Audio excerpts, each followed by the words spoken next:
Hey, you. Look at you downloading the postcast after that devastating loss to the Columbus Crew. What are you doing here? Look, we didn't want to record this. You don't want to listen to this. What are we doing here? Look, if you came here to be sad with some other FC fans, well, folks, you came to the right spot. We do our best to process the loss. Do we talk about the game? Here and there, but not really. You're not going to listen to this podcast and figure out why we lost the midfield in the second half or anything like that. You're not going to get that here. What you will get is a look to the future, laughing at the Crew's owner for engaging in online banter, deciding whether we are excited about Albright having another offseason to work on this roster, or if we're just still too sad to think about such things. That's what this podcast is. I do want to say, look, if you're downloading this, so happy to have you here. Excited. If you're skipping this one, go for it. If you're looking for roster news and, players that are coming and going, you're not going to find that in this episode. Maybe the next one, we should have some team news by then to actually talk about. We can start thinking about the future. That's not happening in this one. So yeah, this is your postcast.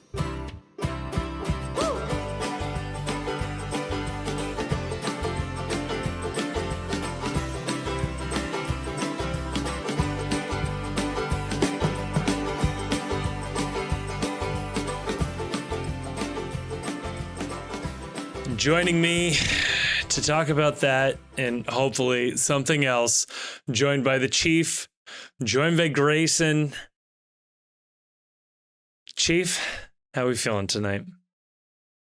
I didn't want to record tonight. Yeah. I sent the text message a little earlier. What's the plan? And if somebody would have said, if one of you would have said, you know what, I'm just not feeling it tonight, I would have been fine with that. We were joking here a second ago before we hit record. This is going to break postcast records for the least downloaded episode of all time. So finally, Zach Blandford will be off the hook. Yes. It was a really good episode. You can go back and listen. Give Zach a listen. Go back to the archives. Give him a listen. He's the new president of the Pride. He restarted AO Cincy pretty much single-handedly and reinvigorated that. It's a great interview with him. It just happened to drop back when the 12 listeners of the postcast were actually more like 2 or 3. So I think some people missed it. Yeah, back when we would say 12 listeners and we were sort of puffing ourselves up. So, right. Oh God, yeah. Well, but no, I don't want to be here. I don't want to talk about this. I don't even know what the emotion is. I don't know. Well, I guess we'll talk about it. Yeah, Grayson, how you feeling?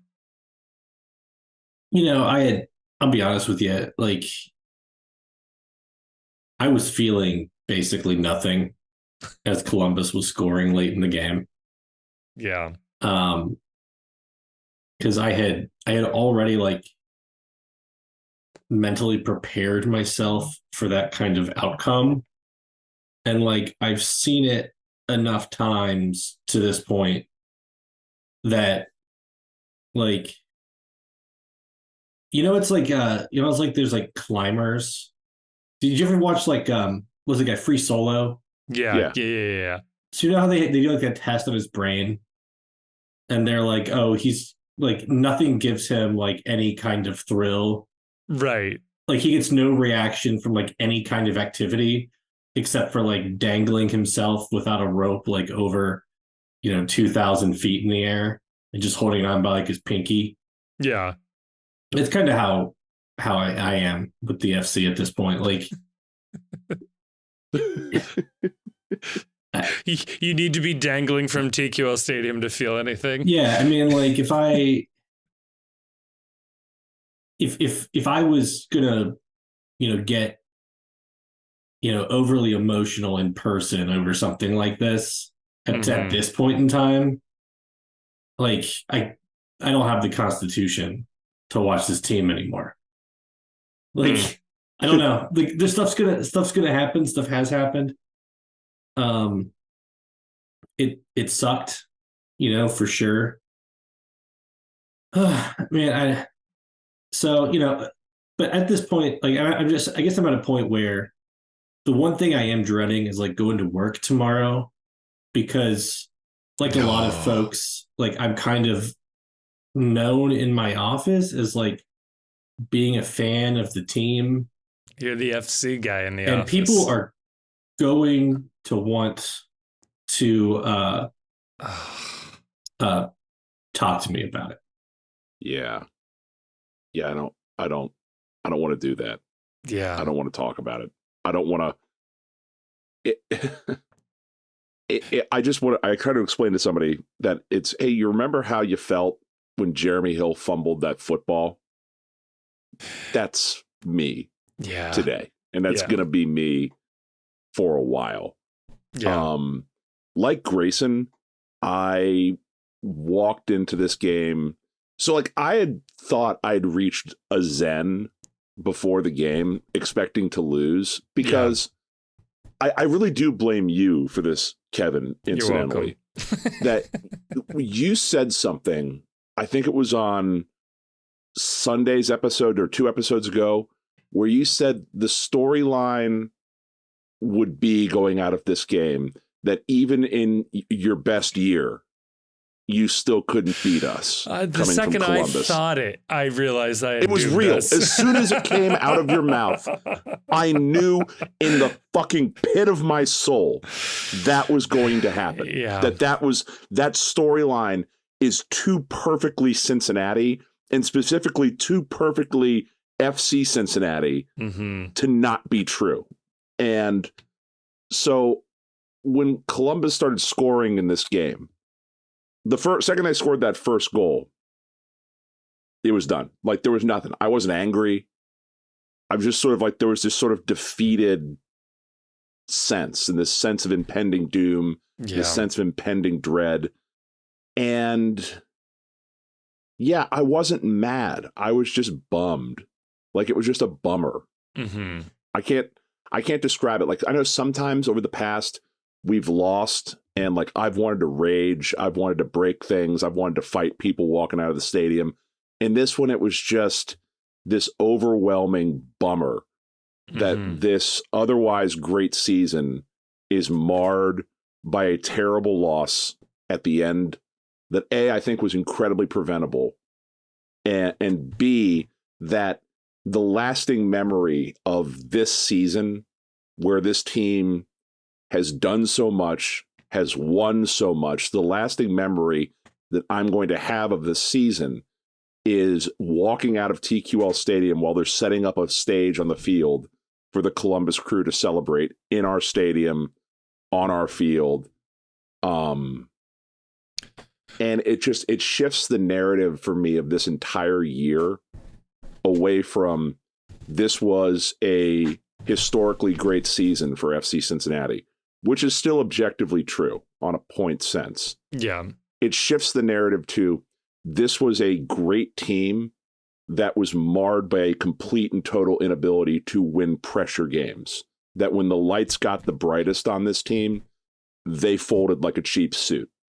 And I know we'll have plenty of time to talk and sort of break down how this means for the team going forward, what this means for the roster build and everything. But I think that coming out of this, the biggest thing I think, the two biggest things I think are, number one, that whatever the pathway for FC Cincinnati is going forward, Noonan needs to get better at managing these big games, because in just about every single one of them this year, he failed the eyeball test badly and failed the results test badly in pressure games.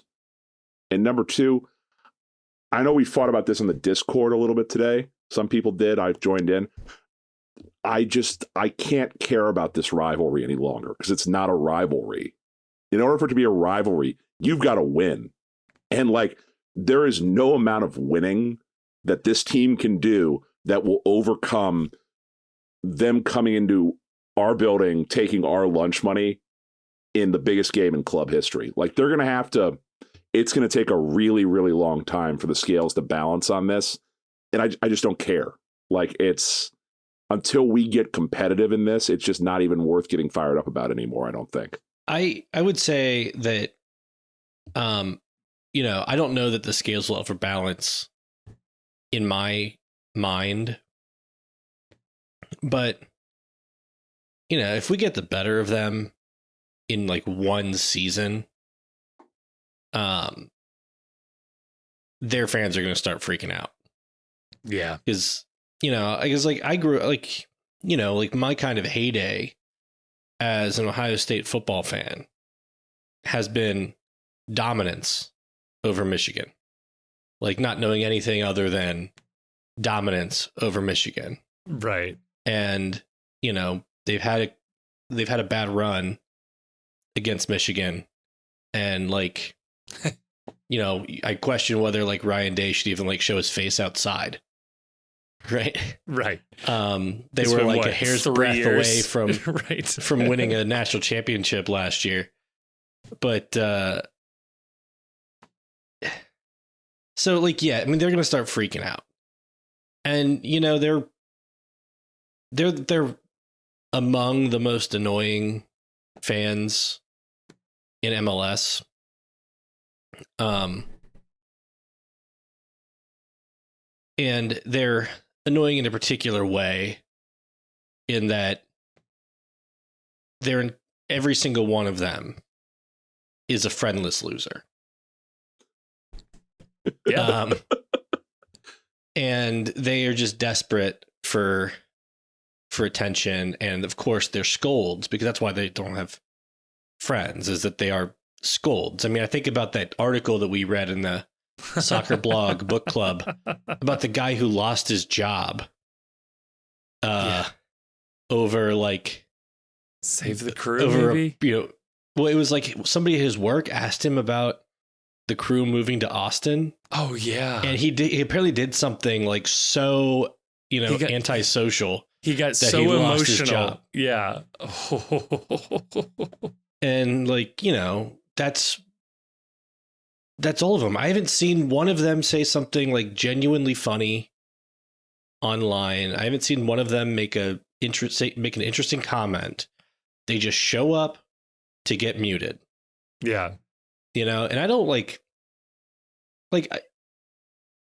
I've muted like a couple of Philly fans, but like for the most part, I think the Philly fans are like fine on Twitter as long as they do like posting about our team a little too often. I just think it's weird.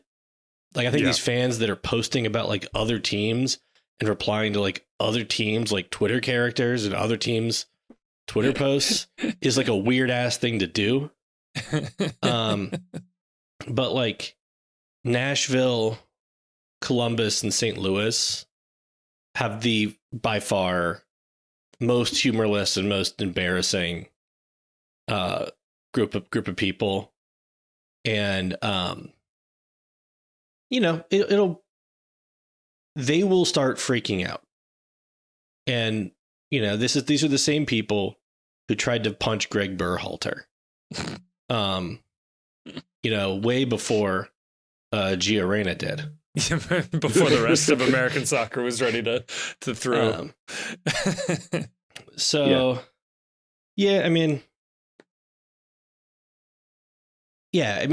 sucks.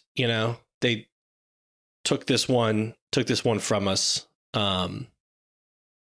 And once we got that own goal, I thought it's coming, because you knew they were going to score and you just didn't need to spot them an extra one. Right.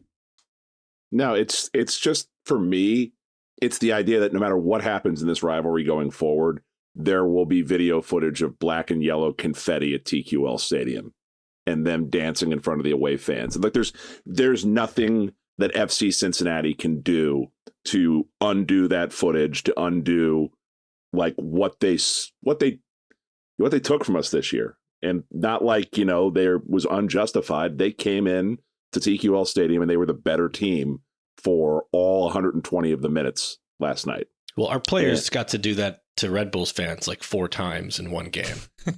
So I will say, if you're looking at the cosmic scales of this rivalry, it is, in my mind, virtually impossible to wipe out the work and effort that GB Fall did in 2017. Just because, here's the thing, though. No, but that game didn't matter to them. That game did like a they categorical... tore down the fucking banner, man. Yeah, the crew fans tore down the Jibby said this regards banner. They would have torn down... If we did something like that at Crew Stadium, there. If we did something like that at Crew Stadium, people would be calling for mass arrests of our fan base. Yes. Right? Like we would have people would be like, FC Cincinnati shouldn't be able to have fans at their games anymore. Because, that's how that's kind of like how we're treated. But since the Crew fans are such special little babies, we have to like pretend that they did this like save the Crew thing, right? And which we can have talk to about. just let them do whatever they want because they're such fragile little darlings. Yeah, no, but I just go back to that Open Cup game because the situation is unreplicable. They cannot get us in the opposite direction. We can win an Eastern Conference final in Columbus. Hell, we might do it next year. Like that feels plausible at this moment in time. We won't because we'll be hosting that game again. Sure. And also we're not going to win it because we're never going to beat Wilfred Nancy. It's just never going to happen. I mean, he keeps this year. He's not. I mean, we beat him in TQL Stadium. I guarantee you that didn't happen. I get like in hindsight, looking back, I challenge you to find footage that happened because all he does is fucking score goals on FC Cincinnati. That's it. The man is purpose built. If Wilfred Nancy could play nothing but Pat Noonan coach teams for the rest of his career, he would retire the all-time wins leader in MLS and win 30 Coach of the Year awards. I guess I don't know if this is true, but I'll say it. He's never won a game with Matt Miazga on the field. Ooh. Which... yeah, I haven't gone back to check when we played Montreal last year. So but I assume Miazga wasn't on the team. Wasn't yet. there a moment? I assume that he was banned from entering the country from various medical decisions that he's made. I don't remember where we were legally, but yeah, I feel like he wasn't allowed to play some of those. It sucks. Like that game, leaving that game was the first time in like my entire sports watching life that like I didn't cry, but like I could feel it. Like it was there. It was in the background. It was dead. I was dead walking out. You know what else sucks about this too? Like, well, this is the part that's the sad part of the podcast, and we'll get more forward looking, I hope, at some point. So bear with us on this. Maybe not. I don't know. Fuck it. I had this realization last night that this was probably the best and possibly only chance in my lifetime I'm going to get to watch a team I root for play a championship game in person. Because the Reds are never going to make it to the World Series again. The economics are so against them on that. They're a small market team. I guarantee you, I would bet a lot of money on the Reds never winning or even playing for a World Series in my lifetime. The Buccaneers may go to the Super Bowl. I can't afford to go to the Super Bowl. I can't shell out $10,000, $8,000 for tickets to a game. NIL era basketball. I love Xavier. Xavier's never playing for a title in the NIL era. Their alumni base is too small. They don't spend enough money on players. This was the best chance I think I'm going to get to actually watch a championship game in person with a team I give a shit about. That blows. I mean, what sucks is, just to pile it on, we were real close twice this year of getting to see a final at home. And in both times, in virtually the same point in the game, that opportunity began to unravel for us. So up 2-0. Up 2 goal leads. It was the 75th minute as well, by the way, against the New York Red Bulls when that first goal came in 2017. It was the 68th minute against Miami earlier this year. So it is crazy that this team's been in 3 semifinals. And in all 3 semifinals, they were up 2-0. And in all 3 semifinals, those games ended 2-2 at 90. And we lost all 3 of those games. It's like statistically hard and I to believe do. Hold on. And I believe in all 3 of those games, we conceded the 3rd goal in extra time. There's one of them that we got one back. We got one back when Kubo scored against Miami. Yeah. But yeah. Well, you had to have conceded the 3rd goal in extra time. I mean, it didn't go to penalties or anything like that. It's not like we lost on penalties 2-2. It's like Miami went to penalties. Yeah, we always concede the goal in extra time. We never see extra time out. If we're playing extra time, a goal's getting scored on us. That's just how it works. Yeah. I don't know, man. Yeah. Like, it's just... I don't even know where to take the conversation, right? Like, I just want to keep asking, like, so how sad are you? No. All right. So, to my one point, let me ask this. Where are we on the idea that Pat Noonan is not a big game manager right now? I mean... Not saying he never will be, but at this point in his managerial career, Pat Noonan is not a big game manager. So I look at it this way, and then Grayson, I'll give you the opportunity here. I think about what it took in both. I'm looking at specifically the Miami semifinal and the Cruise semifinal. If you want to say like we struggled to clinch the Shield down the stretch, that's fine. I'm also talking about Nashville and Leagues Cup too. We were at home, 1-1, and we couldn't put it across. We couldn't put a goal across the net. Yeah. So I would say in that case, I'm happy to blame a rotated goalkeeper and a quasi-rotated squad in that situation. I don't remember the squad off the top of my head, but I'm willing to rotate or say that there was rotation there. But with Miami, and if this gets me a punishment, so be it. I'll serve out whatever punishment need be. It took airdropping Leo Messi into the Open Cup to force extra time and force penalties against us. Without him, we win that game. That's fine. And the lead up to the Crew, it took a flu bug that seemed to have finally broken Thursday for this team. Matt Miazga getting a screw job and being suspended. It took Obi dealing with an intense muscle deep tissue injury that he picked up fighting a war against the New York Red Bulls. And with all of that, it was barely scratching the surface to get to this point. And I will say, rode what is still in my mind a 30% Gerard Niekamp roster to these moments. He's in his 2nd year of coaching. I mean, Orlando had a good team. Orlando had a good season. Oscar Pereira has been to the MLS playoffs, I think 9 or 10 years, never made an MLS Cup. That's when you got a problem. Year 2, I'm not willing to put that stigma on him. So he didn't have Yerson against Miami either. So, and I thought that really what killed them in both of these games, the Miami game and the whatever happened last night, was just squad depth. Yeah. And part of that, especially this week, was tested by, players being sick. Miazga getting, railroaded, and Obi not being available, which you said. But like, it is hard to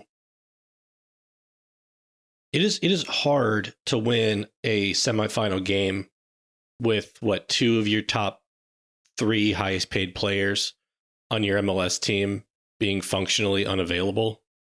And maybe even we win this game if Hagland is playing center back, right? Because then Powell can come in as a center back sub as needed. Yeah. You know, like there's so many more options that Noonan would have had available to him with a full size squad. But if the Kenneth Vermeer buyout of $800,000 was a Dax McCarty-esque MLS veteran in the midfield to bring in, that changes the game. Like there's so much that goes into this. So, well, I don't know, because if that buyout didn't hit the cap, then it doesn't really matter, does it? I have no idea how any of this works. Unless it's like ownership's willingness to spend, but I'm not calling into question. I'm just right. Whatever. Right. We don't need to digress down a roster rules situation. But Noonan's what, 4-4 in what you would classify as big games. Red Bull last year. Philly last year. Lost to Philly last year. It's 1-1 last year, and then this year I would say lost to Nashville, so that's 1-2. Lost to Miami, that's 1-3. Beat Red Bull twice. Beat Red Bull twice, so that's 3-3. Beat Philly. 4-4. 4-4. And you know, his losses, at least 2 of his 3 losses this year, I think you can make pretty serious and significant mitigating arguments for. The Nashville one is the bad one. You know, I wouldn't even view like the Philly loss last year as a bad one. No. Philly was a much better team than we were last year, and they beat us 1-0 on a, you know, one of those ping pong around the box goals. But you know, just they had to go to the they had to use, you know, basically their entire defensive and midfield depth against Columbus, and didn't really have it. And then they didn't get enough from there. And maybe you could put this on Noonan. But you know, when I see Christian Ramirez come in the game yesterday and they play him up top next to Cucho, I'm thinking like, shit. This is dangerous, right? Like Christian Ramirez, I think, also scored the winning goal against Orlando. I think he has a few goals this playoffs. Oh, the storyline out of this is Gressel and Ramirez changed the game radically for Columbus in the previous few games. Why on earth aren't they starting after this game? There is no question they have to be starting the final. So you have, like, they're bringing Julian Gressel off the bench. They're bringing Christian Ramirez off the bench. Gressel's the starter. The rest of the teams in this league. Was Gressel an all-star this year for Vancouver? It's possible. Feels like it. Seems true. I just don't get that same, like, when we bring in like Dom Badji and Sergio Santos as subs, I don't get the same feeling I got when I see Christian Ramirez standing on the sideline. And we got 1 point, I don't know, we got more than, you know, I forget what they're on, but they want to say like probably like 1.3, $1.4 million combined, wrapped up in Santos and Badji. Ramirez is a $400,000 salary player. Not to mention Santos's acquisition fee, which I think is hovering around $1 million. Yeah, so like those need to be players at that dollar value. And if you want to be a top team, those need to be players that are coming in and dangerous. Right. And that just hasn't been true consistently with the team. And I don't know that I can put that on Noonan either. Unless there's some way we can articulate how he's not deploying either of them optimally. So you don't put any blame on Noonan for the fact this team twice this year blew 2-goal leads. I mean, at some point, So- it's like, I get it that, like, yeah, I would much rather have Julian Gressel coming off the bench, but I don't care who's playing for you. You got to see a 2-goal lead out in a big time game like this. Like, that's spit in the bit. Like, good teams don't blow leads like that in big games. You just don't. I wasn't a fan of his substitutions, the timing, or necessarily particular choices. Yeah. His hands were tied a little bit with that, but he did feel it did seem like maybe he was a little paralyzed, and didn't make decisions quicker. Like, if Obi didn't look great. No, he did not. But if he thought Obi could play, maybe he did it as soon as he felt comfortable. I didn't think Kubo, unless Kubo had something going on with him that he couldn't continue. I don't think Kubo coming out was it's not what I would have done. I would have brought Obi in for Moreno. Mm-hmm. Or Lucho, maybe. Yeah, or Lucho. I mean, Lucho looked really sore in that game as well. And once you choose not, and like, you could have taken him out in regulation. I know he wouldn't necessarily love that, and it's a move that better pan out. But if you get like a Malik Pinto in there who's been effective defensively, or maybe that was the time to put Angulo in for Lucho. Right. Lock it down. Yeah. And then I felt like on the flip side, again, I don't know if this was like a physical or health thing. I didn't know if that was the right time to put Gaddis in for Arias. I thought Arias had been pretty effective. He was doing fine. It was so funny. I had done the same thing. I had just talked to my buddy next to me about Arias has looked incredible. He shut down every attack on that side, and that's right when he got subbed out. So, well, fuck me. I was not paying attention to that move, but why on earth would you be doing that right now? No, I'm I'm sympathetic to the idea that Noonan is constrained to a certain extent by his roster.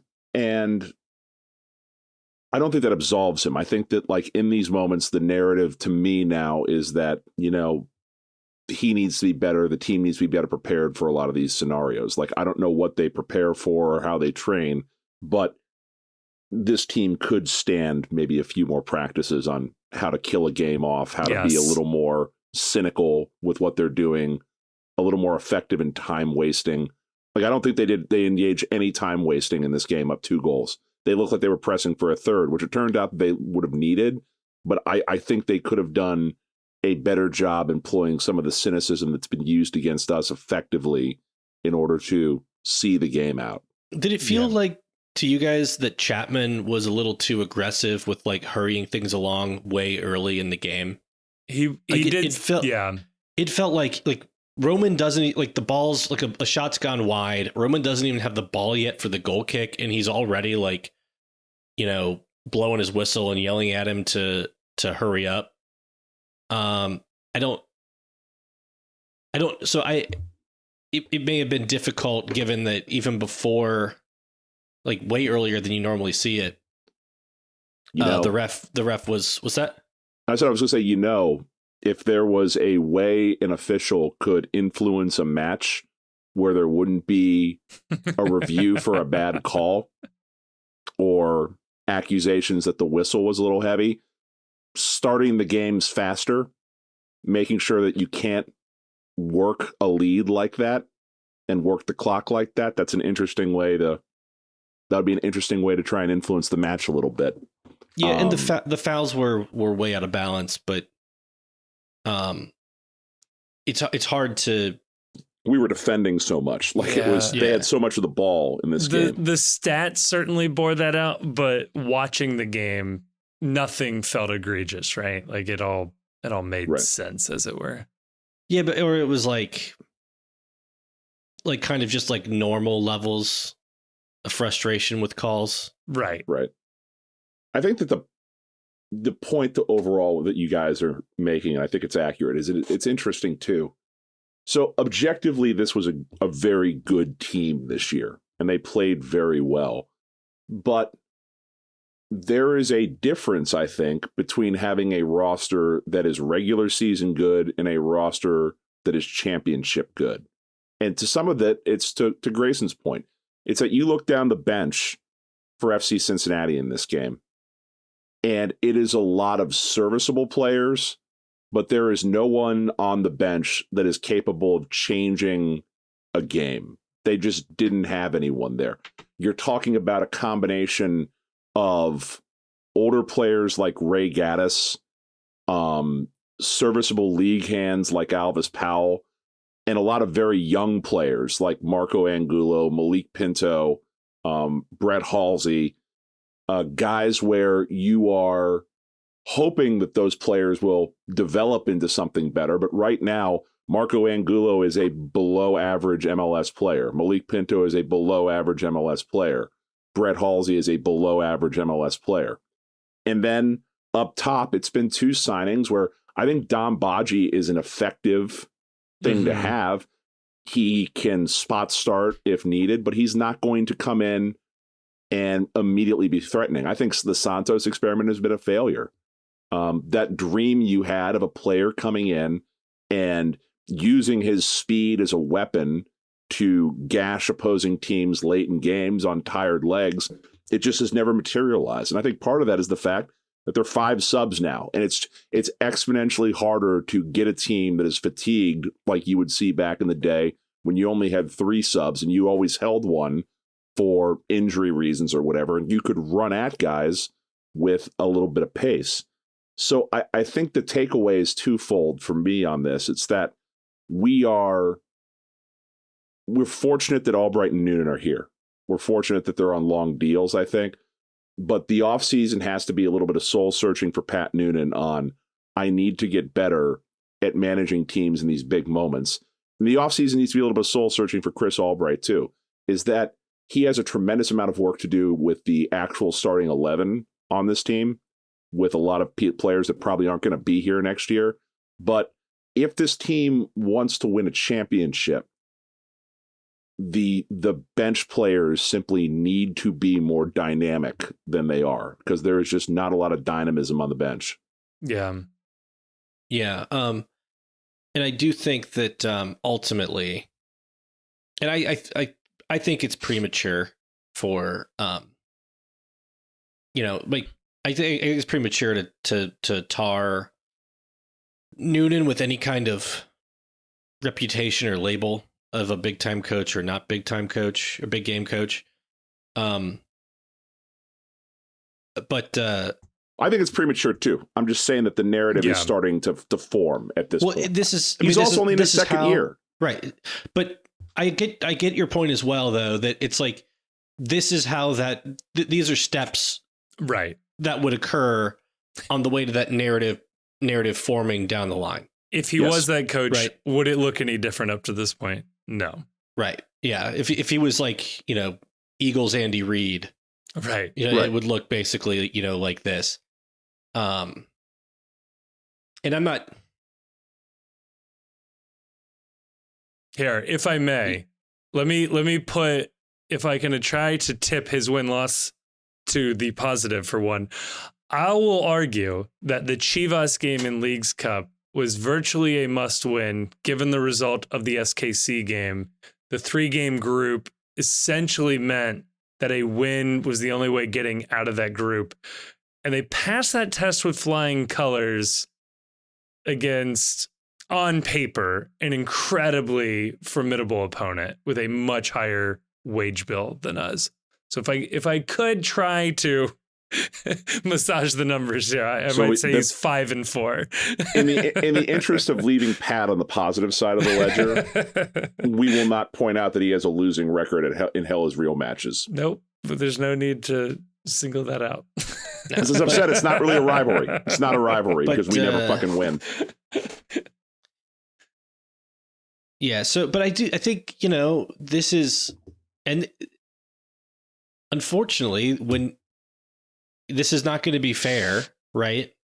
But all of this lands at the feet of Chris Albright. Yeah. Which it's not fair in the sense that he's done an incredible job so far, but it is fair in the sense that, you know, he's the guy. Right. And, you know, if he doesn't have resources to improve the team or to replace players that were leaving, and part of that reason is that he devoted a bunch of resources to trading for Sergio Santos and paying Sergio Santos's salary. Like, it's not great. If we have a, you know, weak bench because we don't have any money and we, you know, aren't finding cheap players who turn out to be diamonds in the rough, like some of the guys that the Crew played last night, like Mo Farsi, for example, was signed out of the Canadian Premier League to Crew 2, and he's going to be starting MLS Cup final next week. You know, if it's because we don't have a big enough staff, you know, that he needs to lobby for that, right? Like, if you go to the Crew's website, which I don't want to. I'm they glad seem to have, somebody like, did. You look at like their front office staff, and it just feels like they have a much bigger like technical staff, like under the GM than we do. You know, they got like a VP, they got a assistant general manager, an assistant general manager who's also the Crew 2 general manager, director of scouting, and a technical director, and a soccer systems analyst. And you go down to Crew 2, and Crew 2 has a whole, you know, additional staff that looks like, you know, to be significantly bigger than what we have for FCC2. Yeah. And obviously FCC2, we're not finding, you know, hardly anybody. Well, we're picking up handfuls of Ghanaian players that don't seem to be very good. I don't know if somebody watches those games closer than me would like to push back on that, but I guess my point is that, like, you know, Tim Bezpachenko has shown at 2 different stops and over a long career that he can build sustained top level success. I think that we have the personnel who are capable of it, but they need to show that they can do it. And that's not going to be limited to ownership is willing to spend for, you know, the top difference makers that we need. It's also going to include finding bargains, you know, pulling Jacob Glesnes out of Norway. Yeah. Right? Like, right. This stuff. It's a salary cap league. You have to find guys. This was the huge problem. One of the many huge problems under Nijkamp was just this team struggled to find guys who way outperformed their wage bill. And you need to get guys like that. And unfortunately, it seems with Albright, there have not been a lot of huge hits at the bottom of the roster in terms of low wage players. He's brought in very good talent, I think, like Junior Moreno, but Junior Moreno is being well paid. Junior Moreno is not a cheap type of talent. Cost a bit to acquire too. Yeah. And he was a proven MLS veteran player. Alvis Powell, same way, but Alvis Powell is being paid decently. But if you look back at the bargains on this team who performed, yes, right, we got Ian Murphy. I was to say it's the draft picks, right? And Roman Celentano. Yeah. Right. The 2 draft picks. But the other players who I would say were, at least at the beginning of Albright's tenure, on budget deals that were difference makers are Gerard Nijkamp players. It's Alvaro Barreal. Yeah. It's Brandon Vasquez. Yep. It's Nick Hagland, you know, to be honest. So And to an extent, Lucho, although the impact of the budget is irrelevant, but yeah. yeah, I didn't mention Lucho. Yeah.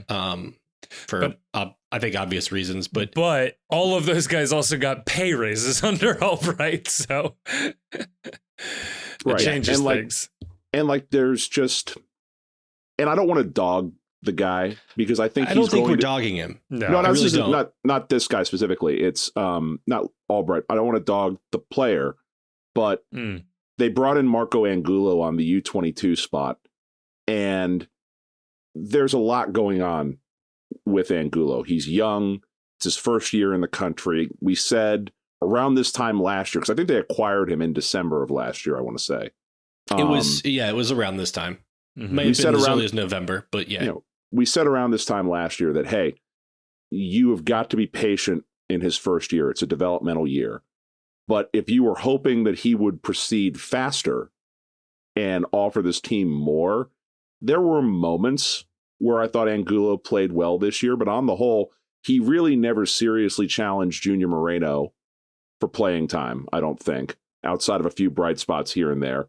And by the end of the year, if you were hoping, oh, he would be a major contributor to this team, he wasn't. He was largely absent as the lights got brighter and the games got bigger. Similar with Malik Pinto. He's a young player. I think he has a chance to be pretty good. And nothing. Just he was not present when this team needed players. It's similar. I think he had a big game at Nashville early in the season. Yeah, he did. Where he had to like kind of spot start that game. But yeah, I mean, I don't think it's fair to compare like the position Pinto's in to the position Angulo's in. Yeah, like very different kinds of signings. Yeah, he's using a U22 spot. Like that's a spot that like you need to get. And the only one we have. Right. Because again, this team built to win this year when they signed Aaron Bopenza. Your mileage may vary now in hindsight as to whether or not that signing, it turns out, paid off. I mean, he undoubtedly and unquestionably helped push this team across the finish line for Supporters Shield. But if the goal was to win MLS Cup this year and sacrifice the U22 spot to do it, it's hard to say that that was a successful mission accomplished on him. And he had a good playoff, though. He did. He had a good playoffs. That's a team. It's a team. I don't think it's a failure on him. You could say it's a failure on, making this bet didn't pan out. Yes, at a team result level. But he personally, I thought he had a good playoffs. He performed well. But the idea of acquiring a DP, sacrificing a U22 spot to win now with this roster didn't really pan out. Isaiah Foster, I think he's on the team and he's doing absolutely nothing. He's one of the bigger a young misses. player. Yeah. Brett Halsey, he had flashes, but he disappeared down the stretch because I'm assuming that he's in training and in performance. The judgment was he's not good enough to play right now in this to get rotational minutes in these games. That the back end of the roster is not championship caliber. And I think we saw that the difference last night between a roster that is championship caliber and a roster that is good enough to grind day in and day out, to grind out enough wins and grind out enough points to win a Supporters Shield. And to the point that gets brought up a lot on here about, doing this with Nykamp's guys, as best I can tell, I think after this year, assuming Kubo is out of contract, which, perpetual option via Instagram, didn't quite look that way. Yeah, so his Instagram post, it said it was about his career. Like, I don't think he was specifically referring to FC Cincinnati there. I hope. Okay. I don't know. But like the point remains though, that the excuse of this is Nykamp's roster is kind of gone. Like Yuya will be the last big money holdover from that era. All the rest of the players on this team now are either guys that Albright signed or guys that Albright has extended and decided that he wants to keep in Cincinnati. So he needs to get better this offseason. And all of this, incidentally, is still without Grayson taking a victory lap on the point he's been making since the first postcast of the year. Yeah. And that's that this team, they play 3 at the back, and they had 4 center backs all year. And they were just playing with fire. They were playing with fire by not going out and getting more center back depth. And you get to this point in the season, Hagelin breaks his leg, Miazga gets suspended. This was an utterly foreseeable situation. It wouldn't be like, you can set aside why Miazga was suspended. It could have been on yellow card accumulation for this game. It doesn't matter like what the reason was. He could have had the flu and been out for this game. The fact remains is that they play 3 at the back. They only had 4 center backs. They were just playing with fire all year doing that. It finally bit him in this game. And that's on Albright. That is 100% on him in the way he constructed the roster this year. Yeah, and I mean, I like to think we're pretty far beyond, when you could reasonably say it was, quote unquote, Nykamp's roster, or even a significant portion of his roster. But, with Kubo, like, I went back today because I was trying to make a list of everybody who, I was trying to track down like every player's contract expiration date, and the Kubo signing announcement that the team put out, it didn't have a length of the contract. It didn't say how many years it was for. It didn't say how many option years there were. Did it say long term? And that's basically always included. I mean, that was a different time. Yeah. Certainly 2020, the team maybe was writing these releases a little differently, but it just jumped out to me that it really is forever. He could really have a perpetual option on this team because, but we know that. I guess we don't know, to be honest, because remember last year, they listed him as a player with an option. Yep. And then did not list him as a player whose option was picked up. Uh-huh. And he was on the team to start 2023. We saw him start the game last night. He really is like the Milton from Office Space of players, where he just keeps showing up for work every day. And I'm happy to see him. He had a hell of a game. I'm happy to see him every time he's on the field. And the fans love him. He's clearly a fan favorite. Yes. He got a cheer when his name was announced in the lineup, and he got a big cheer. I have a point about that when later. He left the game. Now. Yeah. But I guess we'll find out in the coming days, because I think roster decisions were due today. Yeah. I do know this about Kubo. Even if his contract is up and there's no option on it, he's not free agency eligible. Which is insane and very stupid, but yeah. Right, but the short answer is, the reason for that is you need to have 5 years in the league, and he has 4. Yeah, that's just absurd. So like you could have a 20+ year international career. You come to MLS. I'm sorry, you're not a free agent. You haven't worked here long enough. And it's like Moreno wasn't a free agent when we. That's how we got him. Yeah, and even though he was completely out of contract. Yeah. Because DC had made him a bona fide offer, so they retained his rights and could keep him from going anywhere. We buy his rights, and otherwise, what you end up? But he is a free agent now. You end up Moreno. in the re-entry drafts, right? That's what happens to these guys who aren't offered but aren't free agents. Yeah. This league, I love it. The point about the player intro, just very briefly, I don't know if you guys noticed this. First time since he won the starting job, Brandon Vasquez did not get final billing on the lineup. Well, I knew that was going to happen because they were going to announce the 2023 MVP. MLS MVP Luciano Acosta. So yeah, they move him. I wonder if going forward, let's assume Vasquez is on match day 1 starting lineup or CCC starting lineup. I wonder if if Lucho has finally won the top billing, so to speak. I think it was.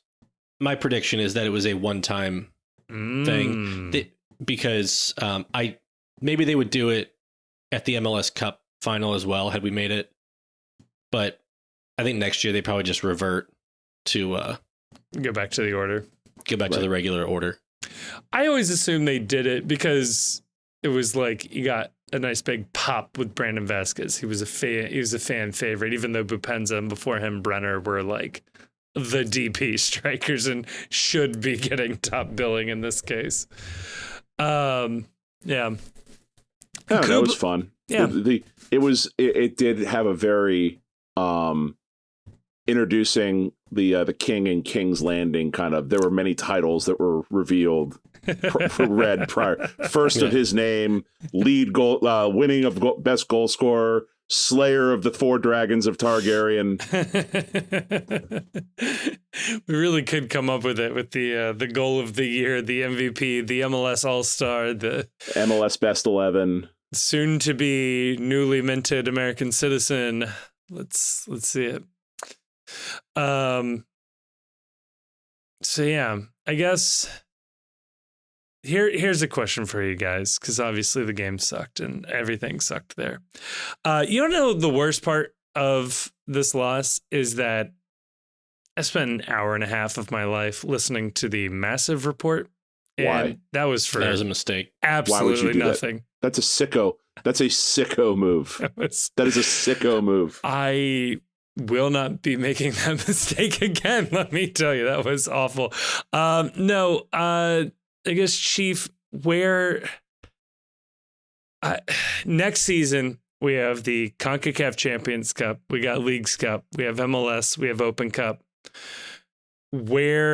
How excited are you at looking at the off-season moves? Preseason starts in 6 weeks. Like, the wound is fresh, don't get me wrong, but at this point in time, what part of you is like, let's move over, turn the page? What do the moves look like? Let me get deep into roster finance rules again. It's going to take a couple weeks, I think. I need some time to process, and I need it to go away for a little bit. I've already got the Crosstown shootout next week, and I just don't know that I want to go to that either. Chief, I was thinking about that. One of us, me and you, it's gonna have a pretty miserable 2-week stretch here. Right. I might have an extra ticket if you want to go. You just have to be anonymous and not. Don't know if I want to go. I don't know that I want to go either. I took a break from sports today. I didn't watch a down of football all day. I was just like, I don't have it in me. I went to the zoo. I went to the Festival of Lights. I haven't touched a drop of alcohol today. It's like, nice. I don't know. You know what's funny about that question that you asked? Yeah. Is that, like, I am now at a point with FC Cincinnati where I love this team. I love the culture around this team. I love the fan base around this team. I love the experience. I love all this. I love all you. I love all 12 of our listeners.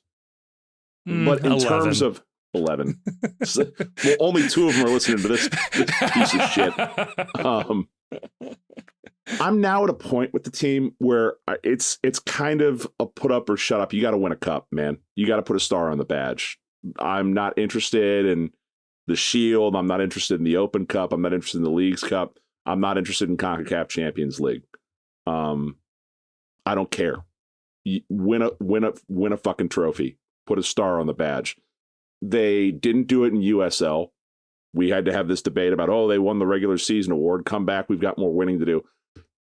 Fucking win a trophy. Like, win a cup. Like, that's what matters in this country. That's what matters in this league, is its MLS Cup. You can bitch and complain about how this isn't the case anywhere else in the world. You can bitch and complain that playoffs are stupid and nothing should be determined by a single elimination game where you may have half your roster coming down with some sort of an unknown respiratory ailment after having a group dinner together with one another. And they might not be fit. This team looked like a team recovering from the flu in the 75th minute. Sure did. Yeah, it sucks that's what this all your season comes down to. What is the state of your team on this one random day in December? but that's sports in America. Win. I don't want to hear excuses about it. Win.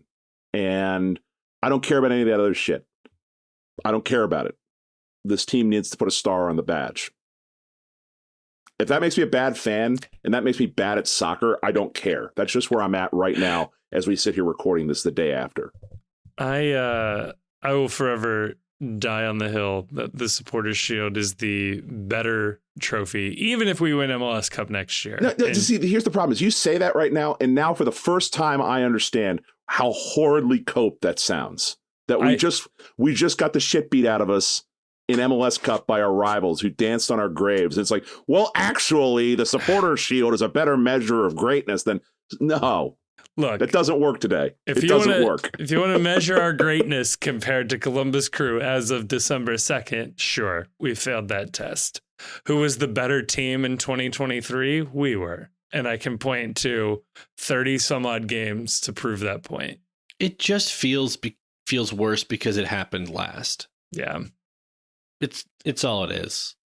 This is, how the season has to end. Yeah. And it sucks.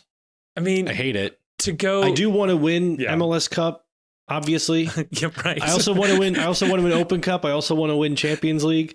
Mainly because we haven't, these are the things we haven't won yet, which sounds like insane that we're like, oh, we need to get all the stuff that we haven't won yet because we've won so little. We've won one. We've won one of these things.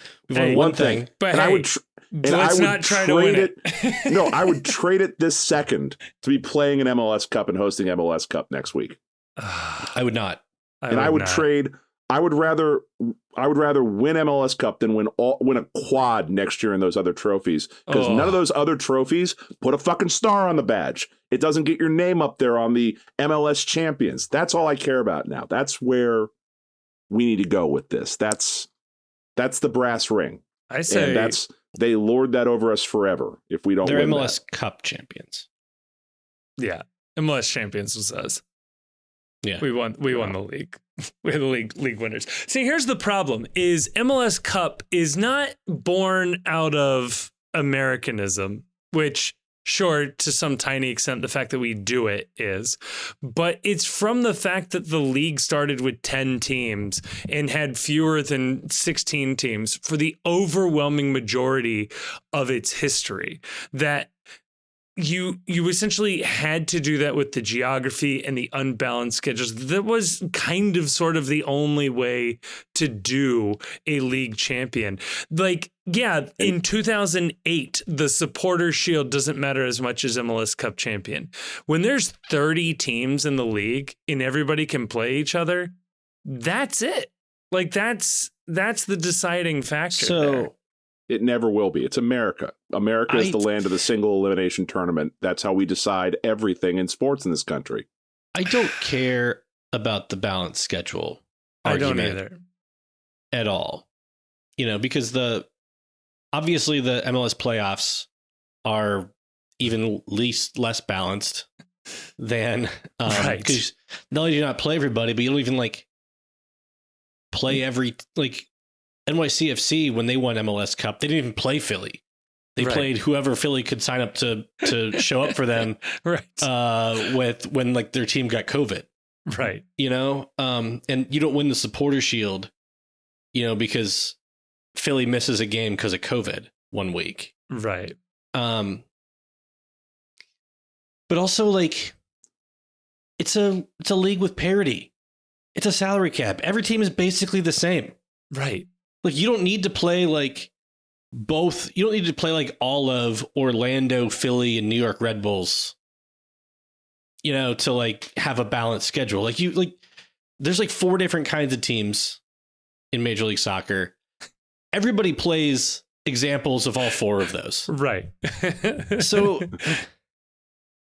you're the possession team, you're the pressing team, you're the superstar DP team, or you're the shit team. And those are what you got. You spent your money on bad players team. Right. Spent your money on good players team.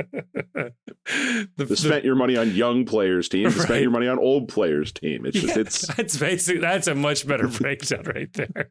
So yeah. Yeah. I don't know. I Yeah. don't know. It sucks. It sucks. Yeah, it sucks. It sucks. Yeah, it always sucks to lose. It sucks to lose. Always. And it's also, I have this very weird cognitive dissonance about celebrating any season that ends in a loss. And like we were talking about that on I think it was the Pride Discord, maybe, about do you put a banner up, or you don't do banners outdoors, but like, do you put like some sort of a acknowledgement in the stadium on an edifice? Supporters Shield winners 2023. 100%. Philly's got it. 100%. Everybody puts the Porter Shield up. It feels really weird that you're going to have a banner raising or an unveiling ceremony to celebrate a year where you walked off the field in defeat. That just feels so weird. Philly did it in a year where they didn't even play a full season. Because their Shield is 2020. When the supporters almost didn't even give it out. They tried not to. No, I view it this way. College basketball is probably the best example of this. You win your conference. That's a banner. You don't win the national title. All right. Well, sure, you're a loser, but you won the Big East. That's an accomplishment. Not all of the teams. I think it's a little lame when teams put up like Elite Eight, Final Four banners. Conference championship, maybe I get listing your conference championships. Like those are otherwise, why are you in a conference? Right. Just be independent. You're in a conference to get an automatic bid to the NCAA tournament. That's the only reason for winning the title. So, right. Yes. No, I thought it was dumb when Xavier put the NIT banner up too. I've come around to the idea of there should be something in the stadium to celebrate Supporters Shield winning 2023. But I don't think they should do it until they win MLS Cup and then add that in. Like it would be lame, I think, just to have a wall for accolades and the only thing up there is one Supporters Shield 2023. I don't think you can start that until your first one is MLS Cup champions or champions MLS. So you think you should treat it like it's the third K on the strikeout wall? Yes, absolutely. At Great American Ballpark. Yes. You don't put. We got to get that fourth strikeout. Fourth strikeout. You have to get the fourth strikeout to put the K up. We don't want anyone taking a photo and thinking, "Oh my God, they support white supremacy at this baseball game," and it's in no way the symbol for a strikeout. Like, who the fuck would confuse that? I feel like 90% of our audience, what is that? 9 people, 10 people, would not know how to score a baseball game. So that's sad. That represents a declining American education system. I had to score a baseball game in 6th grade math class. That was a project we did. We went down to the Reds game and you had to score the game and turn it in. I remember one year to teach like statistics, our math, it was like 5th grade. I don't know, something stupid.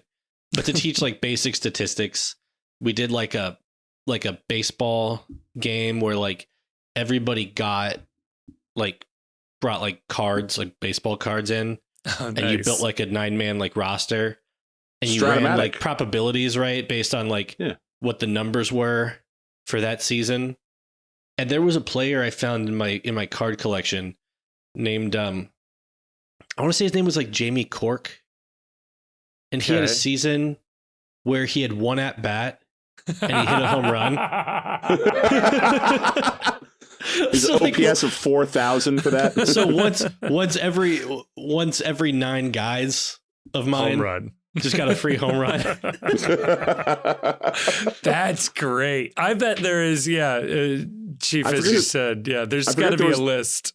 there was I forget which year it was for the Super Nintendo, but they did like an NBA Live game one year where they used to base the stats, I think, like how good players were, was based on their stats from the previous year. I don't think that they were as sophisticated about player rankings as they used to. And there was one dude who I think was on the Bullets who had broken his leg the year before. But before breaking his leg, he was 3 of 4 from 3-point range. So in the game, this otherwise scrub was just an automatic make from 3 if you brought him up and put him on your starting rotation, because the game didn't realize the only reason he had such a great shooting percentage was because he'd only played 1 game. Oh my God, I love Jamie that. Jamie Quirk was the guy. Quirk. Damn, that's a good pull. Love it. So yeah. No, I would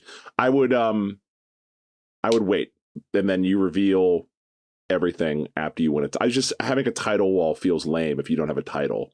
I mean, we have a title. The Supporter Shield is a major trophy. Damn it, it's a major award. Come on. Yeah. You celebrate your successes, man. Like, that's the thing. If we're gonna be sad about the losses, we have to be happy about the wins. And the Supporters Shield is a trophy that the vast majority of the league doesn't have. It is the only trophy that Philadelphia has, for example. So this is my recommendation. If anybody knows, we really are just becoming Philadelphia West, but we are on a speed run. So we did it We're way gonna faster. We're gonna win MLS Cup. Yeah. Do you feel confident already... Do you feel confident that? Because I don't. I do. I think that this was our best chance to do it for the foreseeable future. And then I start to get this existential crisis about they're adding a 4th DP, and all this is going to do is enable the coast teams, the big money teams, to just buy bigger stars that we cannot lure to play in Cincinnati. We can get players. Philly can't afford them. New England won't attract talent on turf. The New York teams are garbage, hot mess minor league teams, and Miami's entire Red Bull, though. They've done a couple of things, I think. Sure, and they'll get they got like some Austrian manager who is horrible to go manage that team. So that's good. And Miami's entire roster is old and broken and won't be able to stay healthy for very long. So yeah, LAFC can sign Gareth Bale and that'll be fine. I'm just saying that there is if you believe that this league is going to continue to grow and that money is going to continue to be spent in this league, there is a limited window where FC Cincinnati and Carl Linder can be financially competitive with some of the deep pockets and some of the better destinations out there in this league. Like the window for FC Cincinnati, where this league has the level of parity that it has right now, I think is a lot smaller than people want to realize. I disagree. I think it's bigger than you think. I don't think that we're at the point, and I don't think that any roster rule changes that come in the next 5 years are going to break things so open that it's going to be impossible for us. If Albright does his job right, we're going to start seeing some players make some, profits on sales in the coming future. And, that's going to be revenue generating. They're going to build up all this stuff around the stadium that, if that pans out the way they want it to, that's going to be revenue generating.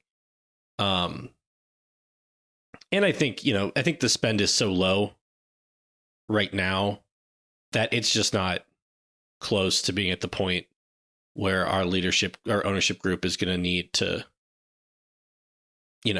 truly be like a budget team. I mean, everybody wants to spend less, right? Right. But I think they're well within their threshold of, I want to win, so I'll spend what it takes to win. Yeah. Also losing a lot of players this year. It's going to be a large roster turnover in the offseason, unfortunately. Yeah, here's the list of players who are confirmed with one exception out of contract this year. Who could that be? The exception is Yuya Kubo. Oh, because until I see something concrete that says, there's no options or anything, I'm going to put a big asterisk on that one. Scoop of the century to any FCC journalist who wants to figure out what that contract situation is. Or any FCC employee that just wants to DM us the details, that would also work. Yeah, if anybody listens to this who has this information, I'm not counting on that, by the way. But There's one of 12. I know one of you knows this. what happened with Kubo, Baji, and Vermeer's contracts last year? Yeah. Why were they listed as having options, but not listed as players whose options were picked up? Did they automatically vest with some type of incentive? What was the incentive? What incentive could Kenneth Vermeer have possibly hit last year? Unless it was just the team making the playoffs. Like FCC 2 appearances, baby. I still want that loophole. So anyway, so we got Kubo. Mascaro's loans up. He's not going to be back. Arias is out of contract, but he has an option for 24. Baji is out of contract, but he has an option for 24, unless that one also automatically vested. Junior Moreno is a free agent. Barreal has options for 24 and 25, but this is his last guaranteed year. Ray Gaddis has an option for 24, but he's out of contract. Alec Can is out of contract with an option for 2024. Ordonez and Robledo are both out of contract, both with options for 24 and 25. Ian Murphy out of contract, has options for 24 and 25. And London Agato, which, obviously didn't play, but he's out of contract. He's got options for 24, 25, 26. And also potentially Brandon Vasquez wanting potentially Vasquez getting transferred, right? I'm not talking about but we do expect, I expect that at least, there will be players other than these who depart the team, whether it's because they're traded or, they're sold or they reach a mutual termination or something. Here's a hot take. I think Mascara is a better bet to be on this team than Brandon Vasquez at the start of next year. Only because of the schedule misalignment between MLS and Europe, where I could possibly see them working something out with Wolves where he comes back until the summer transfer window and then goes somewhere in the summer in the championship or some other league and starts a year with the team, as opposed to coming in directly off having no rest whatsoever for this year. I could look like an idiot tomorrow because maybe this is announced tomorrow. Right. But I don't know if the market for Vasquez is what it was reported to be in the summer. I just don't know. I mean, but I think he wants to go though, and they don't need to sell him for any amount of money. Everything is profit on Brandon Vasquez. And if they told him in the summer, hey, just hang on, we'll get you moved in the winter. And then they say, oh, well, the market's not what we thought it would be. We need to hold on to you a little longer. I think that would be a poor move. Right. But it's not like a study abroad. There has to be he's got to have a good contract waiting for him wherever he goes. He's got to have a good contract waiting for him. He's on close to $1 million here. It's not nothing. I mean, they've talked about how with Jesus Ferreira, how his MLS salary has significantly limited his options in Europe because there's only so many places he can get that kind of money. That's probably also true for Brandon Vasquez. Yeah. Walker Zimmerman ran into the same issue too. Yeah. And so, there has to be somebody who wants Brandon Vasquez, wants to pay a salary that he is happy with. Yeah. And is willing to pay. I mean, they're not going to let him go for no transfer fee. They're going to need to get some transfer fee. So, Grayson, you'll know this. So whatever number I put out there, feel free to immediately correct. I think it's something like any number over $900,000 gets converted to GAM with him. So what is that threshold? You can convert just over $1 million. Okay. Of a transfer fee to GAM. And I think it has to be net transfer fee. Okay. So but that number shouldn't be hard to the number where we can get the max GAM conversion Right. That shouldn't be hard to that should be hittable. It should be like Right. $1.25 million, I think, it gets us all of the GAM possible. Yeah. So, what I mean, I think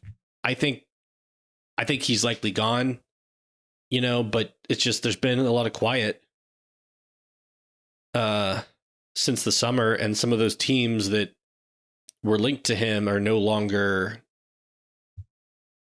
are probably no longer in the market for a striker.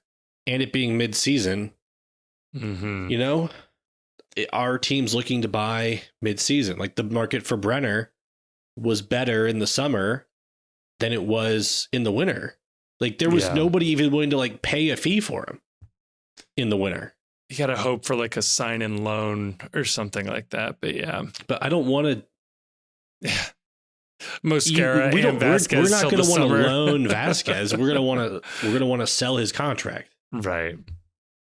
No, I mean, we sell Vasquez to Hoffenheim and they loan him back for the first half of next year. Right. Yeah.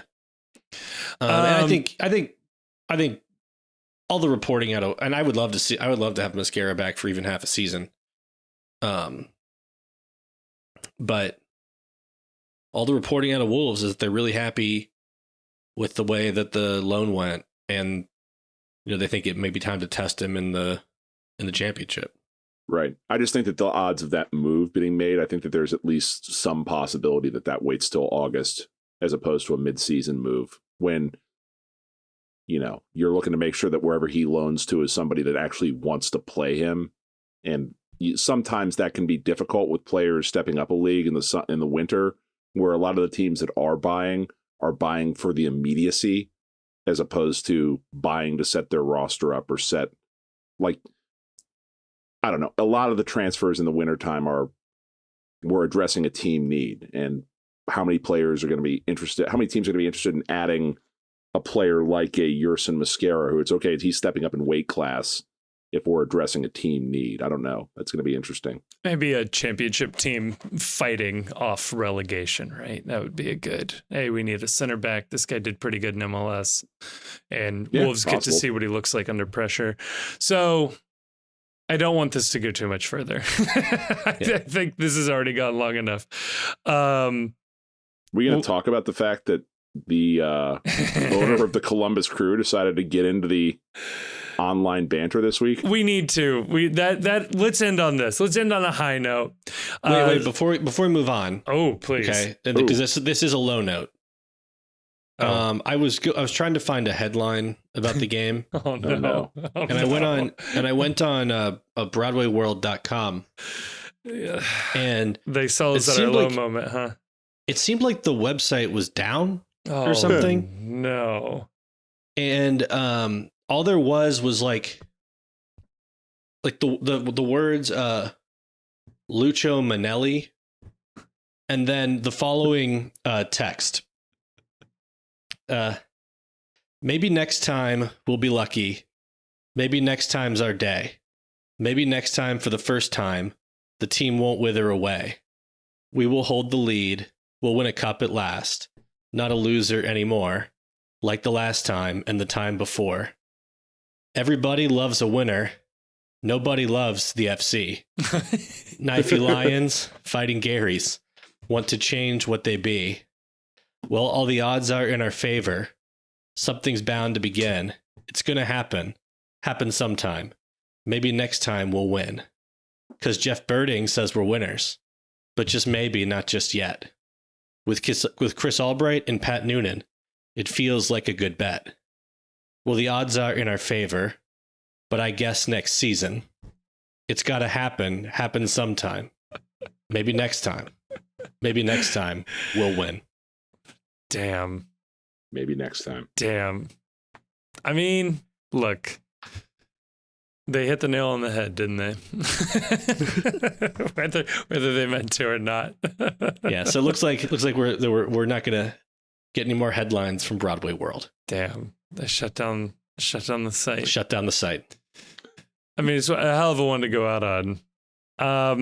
But budget cuts laying off the FC Cincinnati reporter at Broadway World, apparently. It's all been replaced by ChatGPT. Thank you, Sports Illustrated.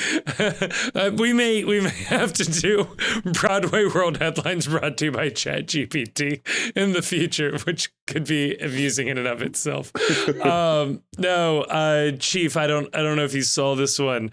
Some guy by the name of Matt Brew was quoting the Ohio Revised Code in the MLSsoccer.com article on this on this rivalry, and basically saying Modell's Law was the only reason why Save the Crew happened and was successful, and this was the real kicker, that had that team left for Austin, if that law had not existed and that team did leave, all of the Columbus Crew fans would have been FC Cincinnati fans.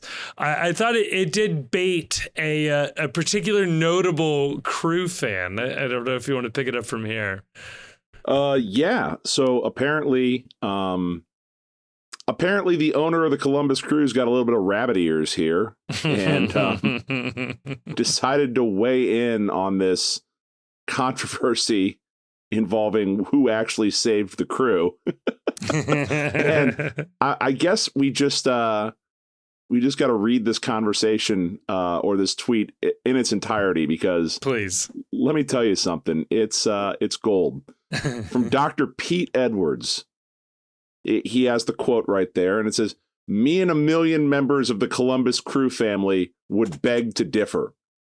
So there's two images on this tweet. One is of a screenshot of the actual article, and the other is a picture of a bunch of Crew fans wearing Crew gear, waving Crew flags. I don't think that's a million people in the view. And let me put it to you this way. If there were a million Crew fans,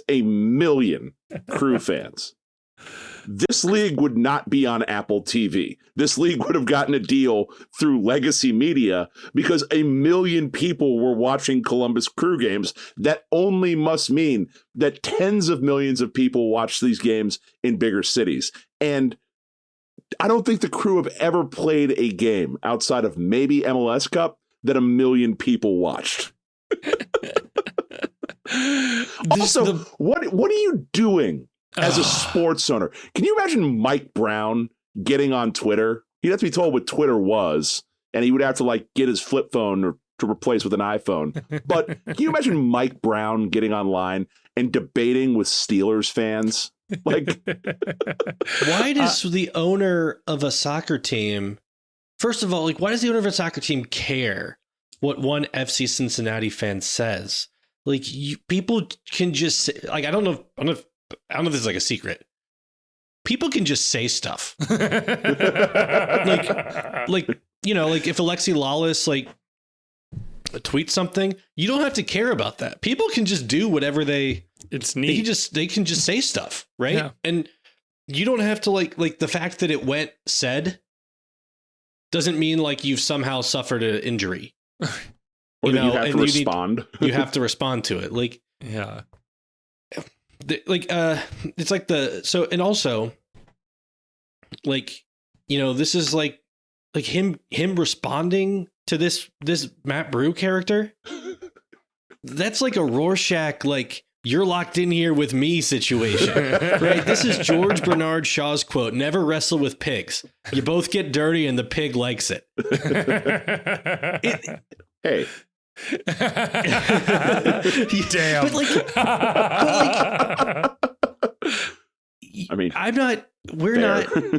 We're not here. This is not a debate. Right? Right. We're just having a good time, and you can say something, it's a funny thing, and other than being a funny thing, and we can believe stuff even if this was not, let's assume that this wasn't even true. Right. It's still a funny thing to say. Yeah. Right. And it's funnier because it is true. So. It's funnier because it is true, and it bothers them. Yeah. Yes. Right. But you don't lose because somebody says a funny thing about you. Right. You lose when you get mad about it. And all that Dr. Pete Edwards did was get red and mad online. Yep. Yeah. You know? And not only that, too, when people say, stuff that's verifiably untrue, you come back at them with facts and disprove their argument, or you laugh it off and are like, yeah, you know what? It's not worth my time responding to that.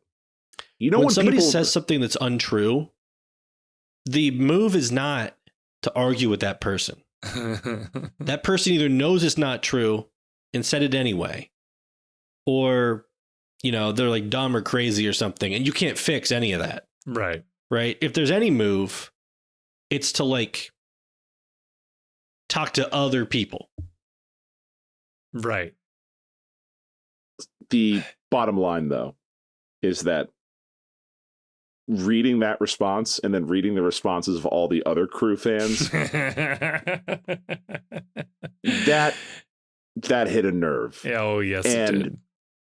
In none of the responses did anyone ever come close to categorically disproving that this was the case. The closest fight back you got on this was, no, you don't understand. There were lawyers in the Save the Crew movement. They showed the Attorney General of Ohio where the law was. Like, my man, they hide this information in books. Like, we discovered Google this law. Yeah. You think Mike DeWine, the Attorney General, who has a staff of hundreds of people working for him, do you think not one of them has ever cracked a code book to look up the law? Right. Who put the law there too? Right. This wasn't like some ancient plate buried in Joseph Smith's backyard. Right. This was some member of state government typed up a law, and then other members of state government in a public proceeding voted for it, and it went in the little book. And on the Google machine. And it was also not surrounding an insignificant historic event. Right. The Cleveland Browns leaving Cleveland was the biggest story in Ohio. It was the biggest story in sports. The picture of the sad big dog fan up there sitting in the dog pound was like viral before the concept of an image going viral existed. It would have been one thing if it would have been like some secret thing that nobody knew. It was somehow slipped into some weird, holiday party appropriations thing they had to do. Or like if the law traced back to like when the Akron Bean Eaters up and left the city of Akron and moved to Topeka, Kansas, leaving the taxpayers holding the bill for a $5,000 grandstand that they'd built at the Metro Park. No, this was the Cleveland Browns. It's like something that like some Taft family member scrawled on a napkin in 1925, right? Right. This is law now. It's like, no, it's the idea that, oh no, you don't understand. Crew fans educated found the Attorney General on this law they could have used. You are so committed to making yourself the hero of your own story. Even if those lawyers happen to be Crew fans, it still means the operative part of it is that they're lawyers and it's the law. Right. Them being Crew fans had nothing to do with it. Right. It's not a material fact. Right. It has no causal relationship to what happened.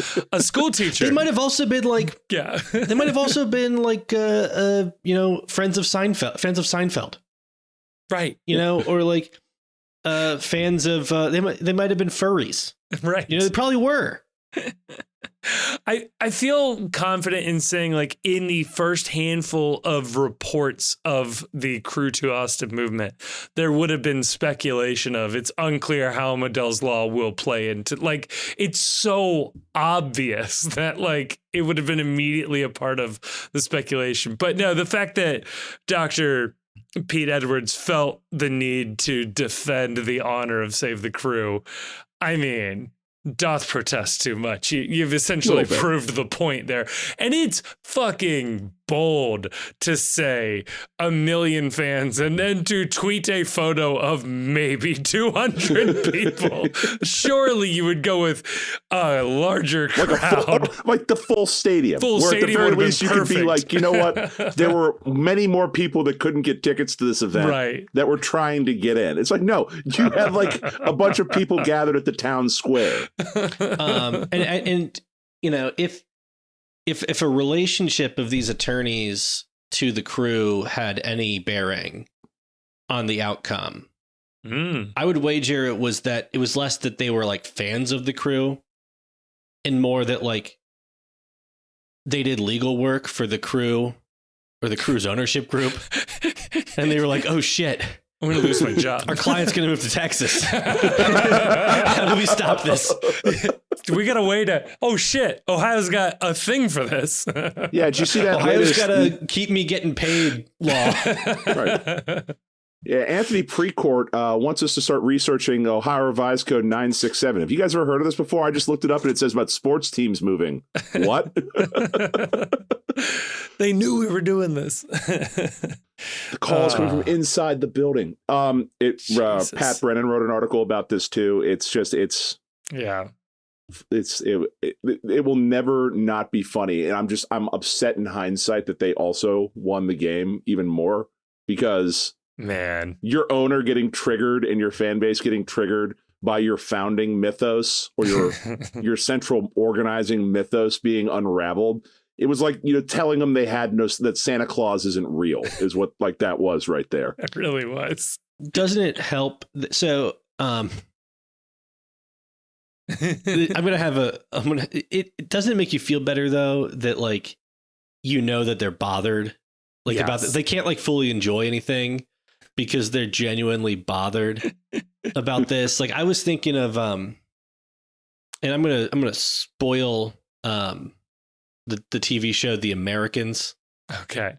For a second.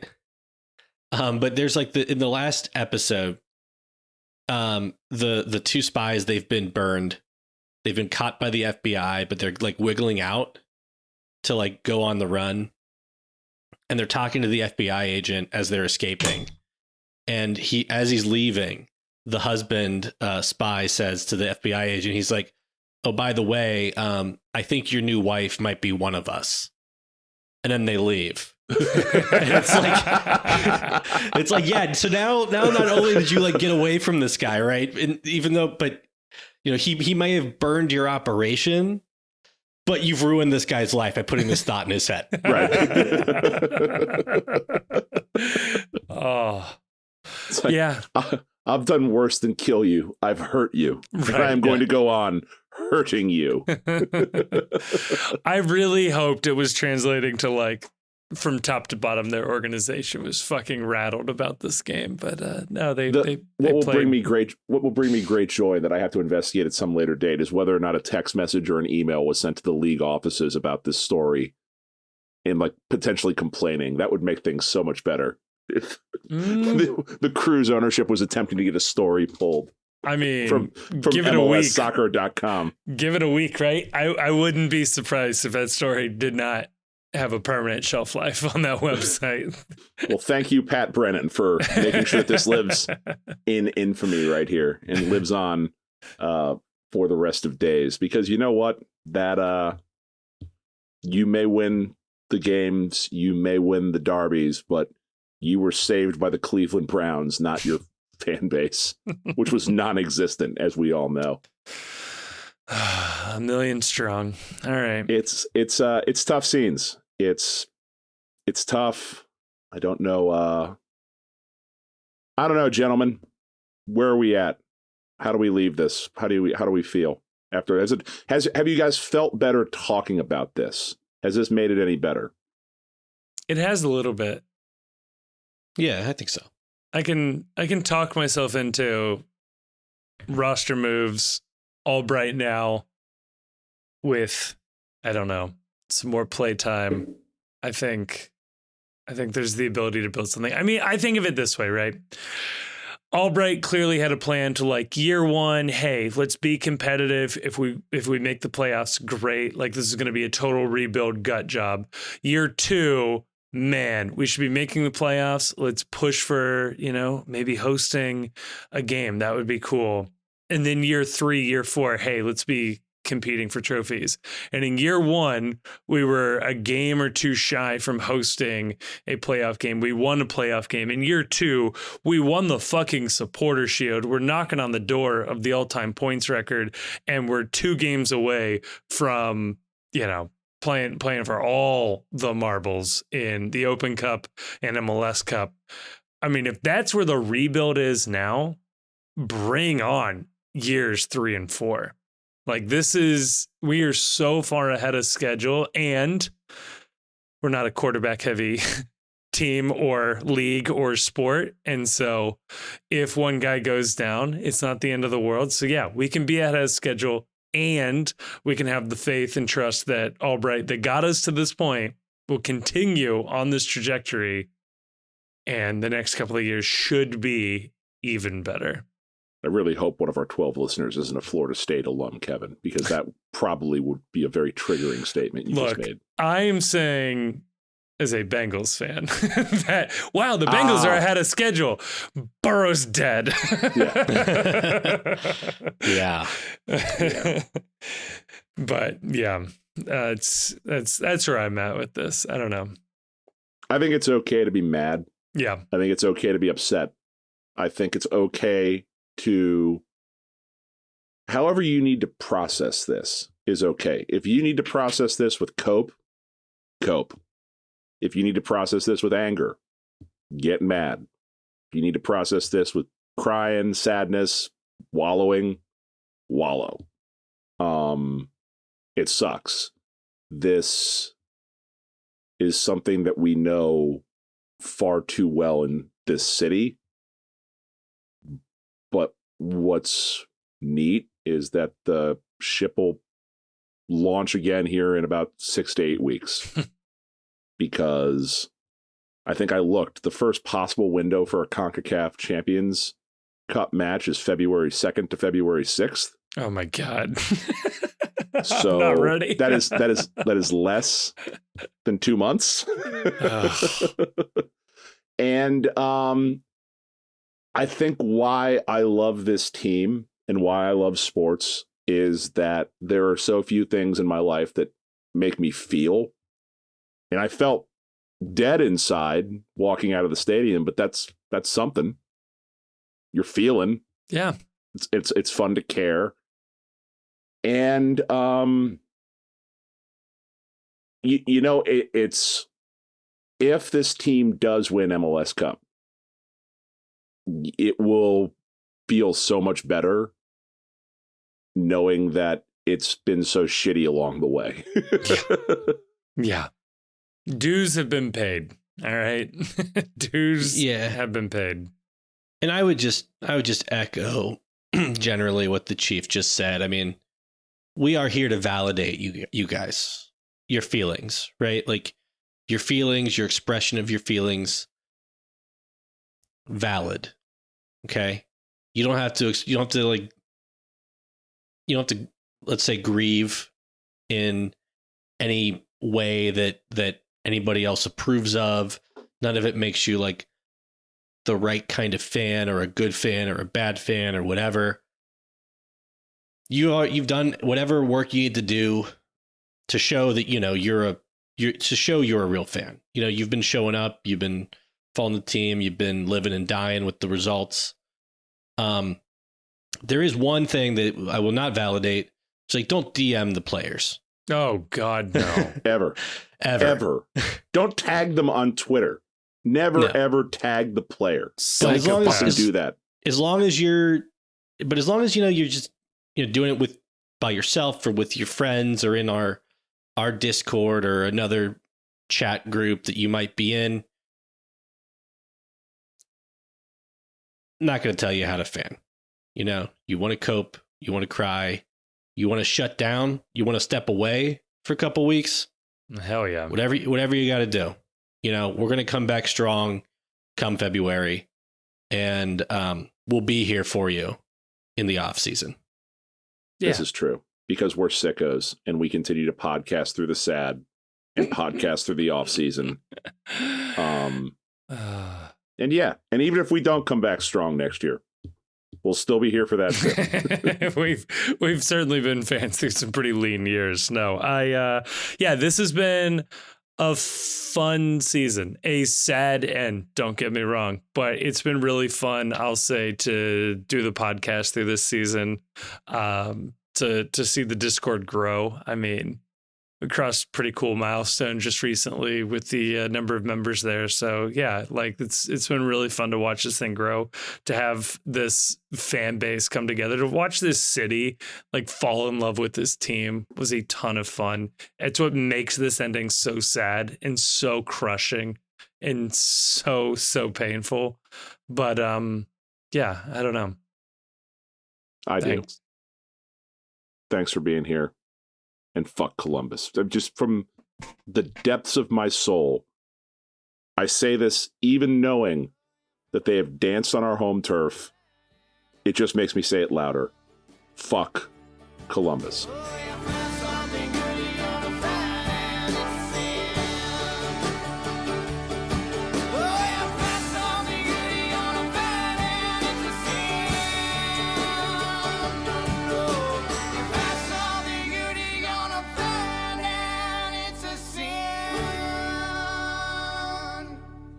Thank you so much for listening to this episode of the Cincy Postcast, which is a production of The Post Cincy. You can check us out at thepostcincy.com for all of our written content, as well as links to our social media. You can follow us on Twitter, and as well, you can join us on our Discord server. You can find links to that server both in this episode description as well as on our website. That is where most of our conversations are going on. We have a lovely community there talking about FC Cincinnati, MLS, anything and everything else and everything in between. We also want to give a huge thanks to Jim Trace and the Makers for providing all of the music you've heard throughout this episode. They're an amazing local Cincinnati band. Again, more information about them is in the description of this episode. And if you enjoyed what you listened to, and you've made it to the end, so I'm going to assume you liked it, or you just can't reach your stop button, please like us, review us, subscribe to us wherever you are getting your podcasts. That is going to be really, really helpful. But more importantly, share this with a friend. A personal recommendation helps spread a podcast so much further. So please share this if you know somebody in your life who's an FC Cincinnati fan, an MLS fan, somebody that you think would enjoy this. Pass it on over. Thank you so much again for listening. It blows me away that people continue to listen to us. And thank you so much again.